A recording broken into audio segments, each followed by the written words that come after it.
Тийм ер нь бол аливаа хүн бол зоригтой л байдаг. Тэгээ зоригтой үнэнч зоригтой хүрэхийн төлөө хичээж ажиллавал бас хүрээгүй хүсээгүй бодоогүй амжилтандаа хүртэл хүрж болдгийм байна л гэдгийг би одоо бас шавнартай ойлгуулах гэж энэ лекцийг бэлдсэн байна. Тэгээ ер нь бол эмч хүн гэдэг бол их уян зөөлөн сайхан мэрэгжил. Тэгээд энэ мэрэгжлийг эзэмшсэн хүн бол заавал амжилтанд хүрдэг, хүн ардаа үнэлүүлдэг. За бүгдээрээ тэр гавьяат цолыг авахгүй ч гэсэн арт түмний гавьяат гэдэг нэрийг бол арт түмнээсээ байнга хүртэж явдаг ийм сайхан мэрэгжил. Тийм учраас мөрөөдөлтэй, зоригтой тэгээд тэрэндээ үнэнчил ажиллах хэрэгтэй л гэж бодож байна. Ингээд энэ хүн ажиллагааг хийж өгөх юм.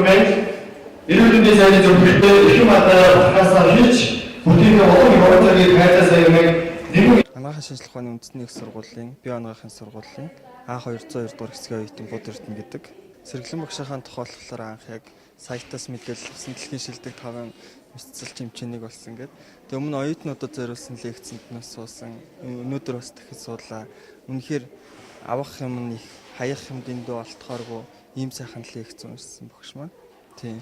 Ер нь нэмж болно гэсэн мөрөөдөл их юм бол анх 6 настайгаас нэмж болно гэж мөрөөдөж эхлээд одоо яг анагаахын шинжилгээ ухааны үндэсний сургуульд ороод 2 дугаар курст явж байна.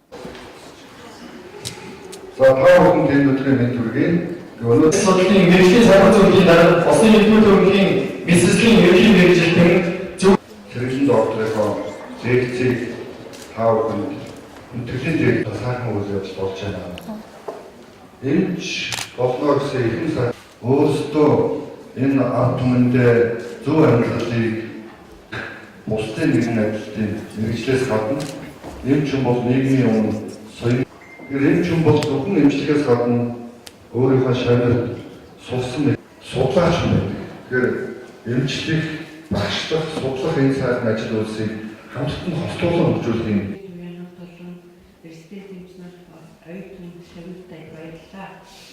Тэгэхээр 3 жил өнгөрчин энэ хугацаанд бол олон сайхан эрдэмтэн мэргэд олон сайхан профессор шинжилгээний доктор профессорын эстетикийн бас нэрвэлж 2-7-оос их шийдвэрийн судлах сайхан үйлс болж байна.